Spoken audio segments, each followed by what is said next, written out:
Welcome back to Virtual Shakeup. We're almost at the end of our day. But as I said in my social media post the other day, no event targeting event managers and leaders would be complete without Kate Spellman, CMO of Questex. Hi, Heather. How are you? I'm so good. How are you? Oh, great. Very excited to be here. Great event so far. Absolutely. Well, listen, I have to say that you shared your post on LinkedIn. That got almost 100 likes. The views were off the charts. So thank you so much for doing that. That was awesome. I'm following Joe. I don't know if that's a good place to be. Oh, I think it is actually, because I think Questex is really aligning around this customer-centric journey. There's content, but before we dive into that exciting discussion, can you give the audience a little background? Sure, I'd be happy to. And I do want to say, one, I'm loving what you're doing here. And I especially love that H2K and what you're doing across the board, connecting events and media and the technology, the digital. That's close to my heart. And that really is my background. So I grew up at CMP. Many of you will know CMP was purchased by UBM, was there for most of my history, most of my life. At the end of that, 10 years ago, I ran what is called UBM Studios, which that was kind of the digital arm of UBM as a whole, and really dipped our toe, I want to say, into virtual events, and here we are. Then went over to Penton, where again we put customer first. That was our strategy. Penton purchased by Informa, who purchased UBM. So here we are, all back, same people, and really loving it. And I was asked to leave along with Paul Miller, who, as you know, is our CEO of Questex, to come help lead Questex into what we've built at Penton, UBM, and Informa. So it's been quite a ride and a fun one.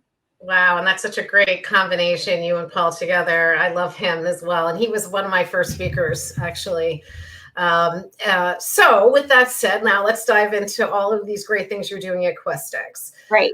The first one is you have this lovely, wonderful, motivating, inspirational tagline, which is, I'm reading it, helping people live better and live longer through business experiences. Can you talk about this a little bit and why that is your tagline? Yeah, and it sounds, what is it? I think is the first question. And this really helped build our strategy. So stepping back a bit, when Paul and I first started, Paul did a great job that first year in building out a really strong leadership team, including John Seifert, who is now CEO of Dynamic Communities. I know he's one of your speakers as well. And we spent a long time really delving deep into our strategy and what our strategy was. And we believe, right in the middle of the experience economy. That's where things are going. That's where we put the customer first. So how do we really focus on that? We have a number of verticals that we very much are focused on. Wellness, hospitality and travel, live better. Healthcare, life sciences, live longer. And enabling that experience through technology. And again, that puts us at the experience economy, which is one of the things we're doing right now, right? It's a new experience that we did not necessarily have a Brilla, a year ago that functioned like this. So we're certainly learning a lot through that. But it also helps us keep our filter on what do we want to do, where do we want to acquire, et cetera. Mm-hmm, for sure. And you're able to build very deep domain expertise, dive deep into the audience, what I call that buying team. Exactly. Because it is, whether you're a buyer or a seller, which is our job to connect, really is looking at what is that next experience for them. And we're all becoming consumers, right? So we expect ease of working with. So it's that experience, but it's also ease of working together.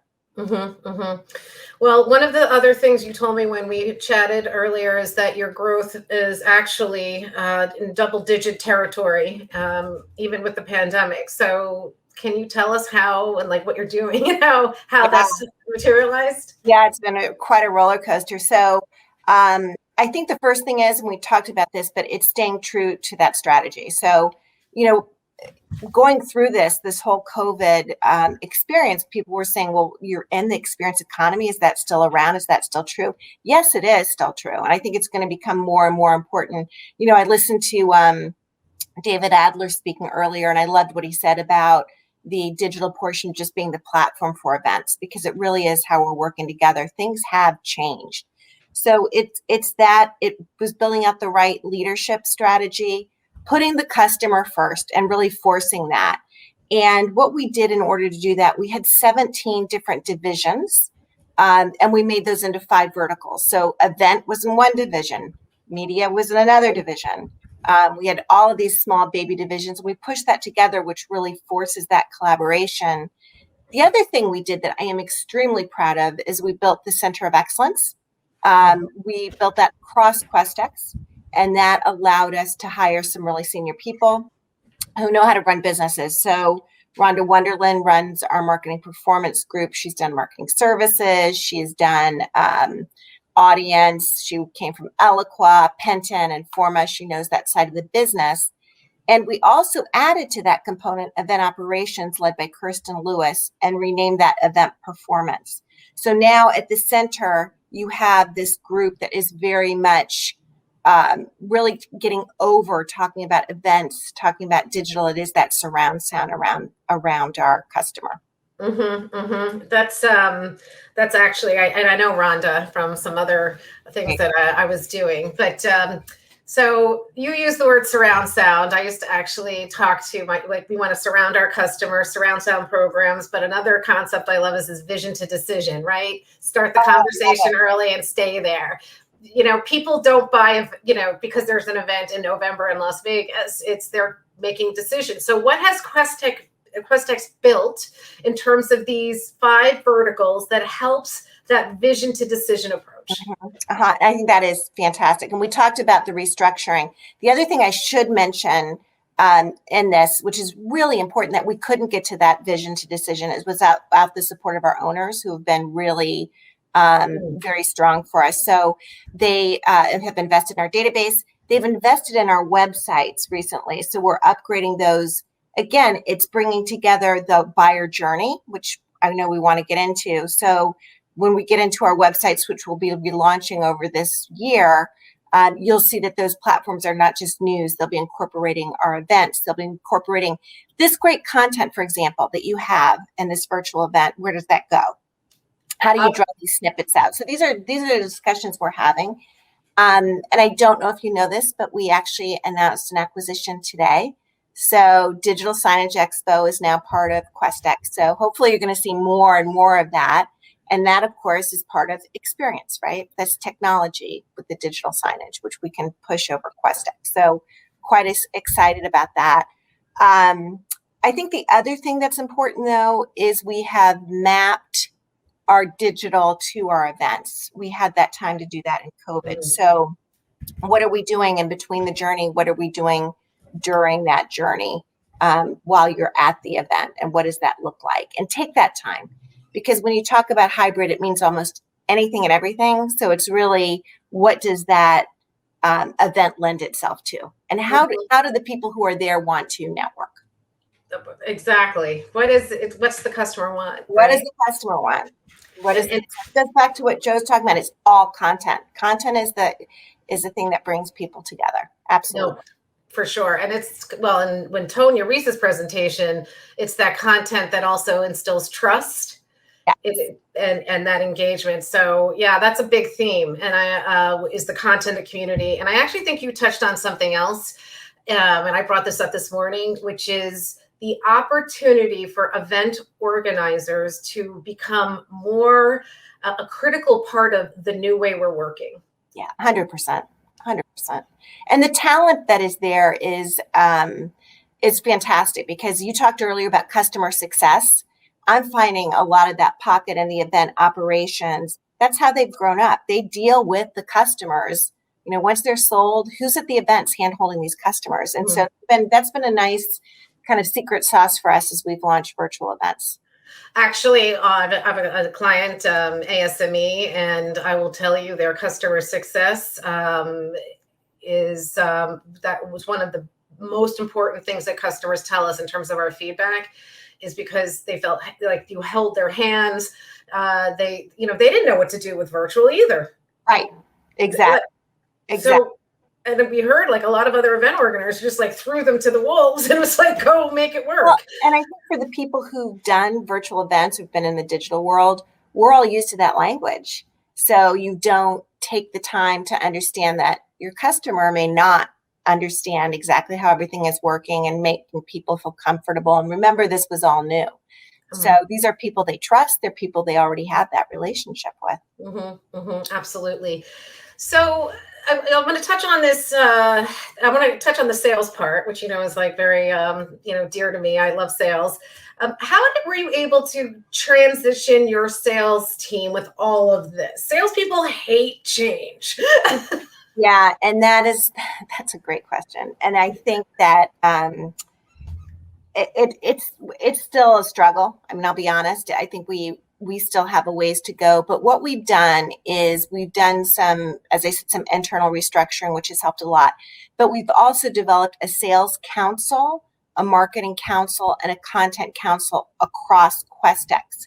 And those councils meet across to share best practices. And again, I know we talked about this a little bit earlier, but the content group now has KPIs because it's their responsibility to bring the audience in and engage. So how does that translate? I think we can do a better job on connecting that. The other thing we're doing and spending a lot of time with, and again, need to get better at, is that outside-in perspective. So what do our customers want? And we're really talking to some experts, including a B2B agency that is our customer, that has obviously represents their customers who are our customers. And Retna has been very helpful in giving us feedback. Here's what they see. I think the hardest thing has been, and again, combining events and media has helped, is selling not a booth and not a banner. It's selling that integrated program. And how do you do that and get the conversation up a level? So it's really addressing, are you on a brand journey? Are you on a decision journey? Are you on a sales journey? And then developing that program underneath in order to deliver. And so that gets into packaging. How are we packaging? How are we delivering that back? I think the good news for Questex is we have the foundation. We're very good on that delivery. And I think now the next step for us is that packaging, that journey, and switching the conversation to be about what's your goal, what do you need to end up with, and then delivering on that. So we're getting there. Look, Fierce is doing a great job. They understand the digital portion that of course would be more in our technology, our pharma side of the business. So it makes sense that they'd be more experienced in that side of the business, but it's definitely reaching into our wellness and travel and hospitality as well. Well, it does sound like you're on the right path. And again, transitioning sales teams is pretty difficult, but it's them too. It's new. It's all new, right? So absolutely. I love this idea of councils, by the way. Hopefully the audience is listening and it's a great takeaway. The other part that I think is so interesting about your business model is you have different kinds of events. Like you have large trade shows, you have smaller conferences, you've got hosted buyer forums. To tell us about that strategy and how do you see that evolving when things hopefully get semi-normal? Yeah, I think frankly, I feel really lucky to have that model because if you think about, again, the buyer's journey, we have large trade shows. So that's discovery. You're going there to look at products. You're going there to meet people, to talk about these products, see what you need, where your gaps are. And then when you go to a conference, you're talking to your peers. You know more what you want. You're listening. You're learning. So it's, again, that discovery. Now you're in your learning phase. And then finally, we do hosted buyer events. So now you're in your one-to-one buyer events. And I think that what's been really important there is we realized quickly during COVID. I think one of the advantages Questex had is we were hit hard right on because Q1 is a big deal for Questex. So we had to pivot really very quickly. And people still had to do business. Our buyers and sellers still had to do business. So we're very successful in doing one-on-one meetings. We did a large conference, I guess really a trade show over the summer. We had about 28,000 people. This is in the higher education space, which makes sense because everyone needed information. We had 130 sessions, and we ended up having to close down the event. We closed chat down. We left it open for 2 hours longer, and we finally just had to say, guys, it's time to end the event. But it shows content and information needs. But again, I think if we can organize around that buyer's journey, it's a really nice story that makes a lot of sense. No, and I actually also make so much sense in terms of product discovery, the trade show, the education and learning and networking, and then the hosted buyers. Like, I've got a project, I've got a budget, I need to meet people, and I need to make a decision. Exactly. And I think, because we were made up of so many different divisions, these things were all sold separately. So no one at who's buying necessarily from Questix knew that, when you go to something like the International Beauty Show, we also own American Salon. We also own, the spa group. So it's connecting all of those so that a customer knows, oh, we can reach these people through you in different stages. So with that said, and especially with some of the markets you're reaching, when do you see yourself going back to in-person, and have you come up with a hybrid strategy yet? I'll answer that completely separately. We are planning on going back in May. Actually, in Asia, we go back in April. We have a very small event in April, but we go back in May. We're looking at doing 2 events in May, both in Arizona. So obviously, we're being very careful. One of those events we had in California, we switched to Arizona. So the first one is GMITE, which is around the travel industry. So these are people who need to get back to business. And the second one is more around fitness, and we have a spa one coming up as well. So that we hit hard in May. Those are more hosted buyers, so smaller, one-on-one. We have a lot of safety going on. For GMITE, we'll be doing testing. So we've got a lot of considerations. And then in June, we start in Las Vegas with our larger shows, including bar and restaurant, spa, beauty, much larger shows. Wow. Yeah. Wow. Okay, that's exciting. Yeah, fingers crossed. And then the hybrid strategy, it depends really on the show. One of the things that we found is different information needs. So each of these will have a component. And what we've done is try to break down hybrid into really 4 different programs, depending on what you're looking for. So one will be more of like a newscast where people can come in. You've got a MC talking about what's going on at the show, doing interviews, doing products, etc., all the way to one-on-one from hosted buyer. Hosted buyer for May, we will have a couple of suppliers calling in to buyers who will be attending and doing that virtually. So we'll have like literally a person come in, and you'll have a room that you'll be meeting with a computer, frankly. Yeah, well, it's so, God, Cisco had this thing, I used it a while ago. I was stuck in London during that volcano thing in Iceland. Oh, yeah. Yes, I totally remember that. Yeah. I mean, that's such another story. But anyway, so it was, they took us to this Cisco office. They then brought my New York team to the Cisco New York office. They did this, like, you almost felt like you were in the same room, but I can't, telepresence. Cisco telepresence, yeah. We actually have an event coming up in the fall called Nature of Work, which will be interesting because that will be the first time we get into how people are working forward, which lends itself to hybrid beautifully. So how are we going to connect that? And we are working on that. I think that's going to be, that will be fun because we get an opportunity to be creative, a little bit different, and really kind of think some things through there. All right, and Ralph is here. That means we've got to go to our poll, but I have just one point for the audience. I think the big point I got from the hybrid side is that it is, it's not just here's the hybrid strategy. It's what works for what event and what audience. And so you have to think about it differently. It's just, and I think that'll start the ball rolling for some people who've kind of got roadblock on it. But Ralph?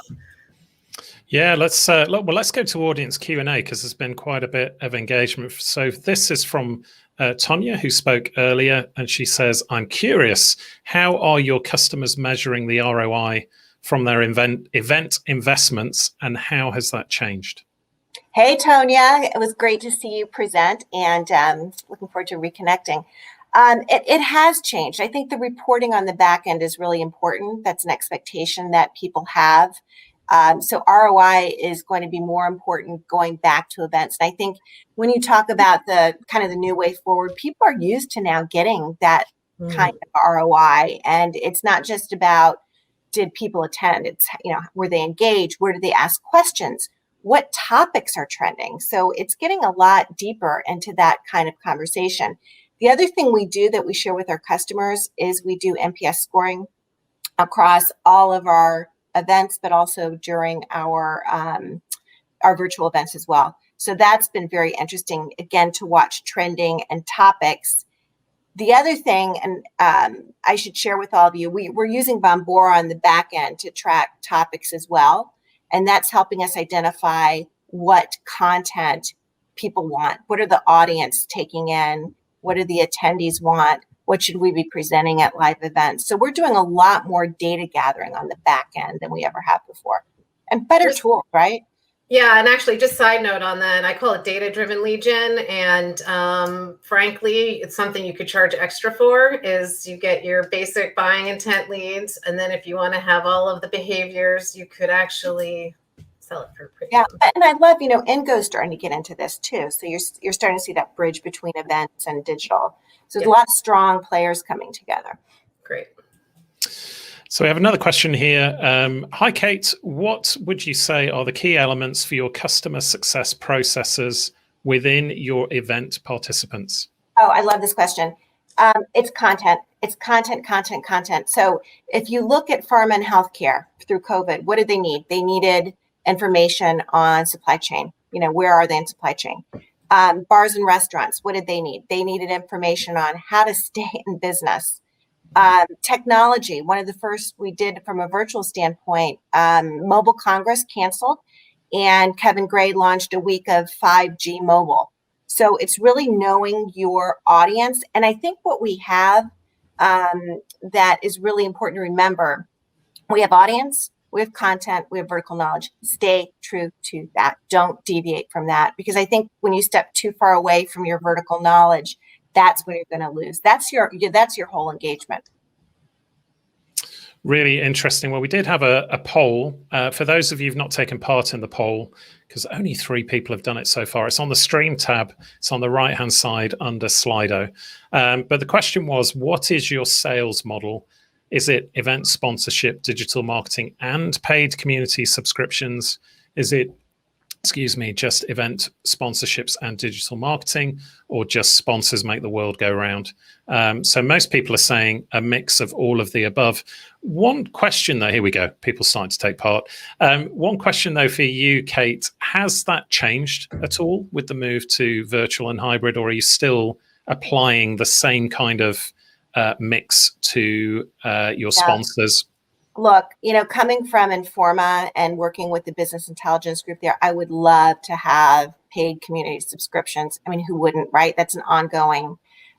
We really don't have that expertise. I do think, however, that's kind of that third arm, right? So we have right now event sponsorships and digital marketing. That's where we need to focus. But, for paid community and subscriptions, you need to have that expertise. And great area to get into. But it goes to that surround sound. The more you can give the audience the information they need, the more engagement you have. Well, I think that's all we have time for, unfortunately. But I know you've been on the platform today. Will you still be around for people to connect with you? Absolutely. I've really enjoyed this.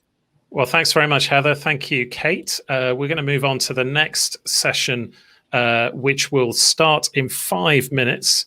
And this one's going to be all about transformation with Sarah Donville. So I know she's in the studio, so we're looking forward to that. That's in 5 minutes' time.